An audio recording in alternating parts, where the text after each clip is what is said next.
Hello అందరికీ! ఈరోజు మనం బియ్యంతో పునుగులు తయారు చేసుకుందాం. ఇవి చాలా టేస్టీగా, చేసుకోవడానికి ఈజీగా ఉంటాయి. ముందుగా బియ్యాన్ని తీసుకొని నీట్‌గా 2 టైమ్స్ వాష్ చేసుకోండి. వాష్ చేసుకున్నాక వాటర్‌ని యాడ్ చేసుకొని ఒక 2 అవర్స్ నానపెట్టండి.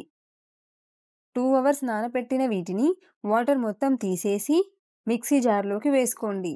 కొన్ని వాటర్ వేసుకొని ఫైన్ పేస్ట్‌లా గ్రైండ్ చేసుకోండి. ఇప్పుడు ఇలా చేసుకున్నాక ఈ పేస్ట్‌ని ఒక బౌల్‌లోకి తీసుకోండి. చూడండి, మనం గ్రైండ్ చేశాక ఈ కన్సిస్టెన్సీలో ఉండాలి. ఇప్పుడు బంగాళదుంపని తీసుకొని ఇలా కట్ చేసుకొని ఉడికించండి. ఉడికించిన వీటిని తొక్క తీసేసి మిక్సీ జార్‌లోకి తీసుకోండి. దాంట్లోనే పచ్చిమిర్చి ఇంకా అల్లం వెల్లుల్లి పేస్ట్ కూడా వేసుకొని తగినంత ఉప్పు వేసుకొని గ్రైండ్ చేసుకోండి.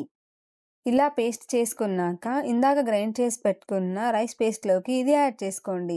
అలాగే దీంట్లోకి ఇలా చిన్నగా కట్ చేసుకున్న ఉల్లిపాయని కూడా వేసుకొని కొంచెం జీలకర్ర, కొంచెం కొత్తిమీర కూడా వేసుకొని మంచిగా మొత్తం కలిసేటట్టు కలుపుకోండి. ఇప్పుడు డీప్ ఫ్రైకి సరిపడా ఆయిల్ పోసుకొని ఆయిల్ హీట్ అవ్వగానే మంటని మీడియం ఫ్లేమ్‌లో పెట్టుకొని ఇందులోకి కొద్ది కొద్దిగా పిండిని తీసుకుంటూ ఇలా చిన్న చిన్న పునుగులుగా వేసుకోండి.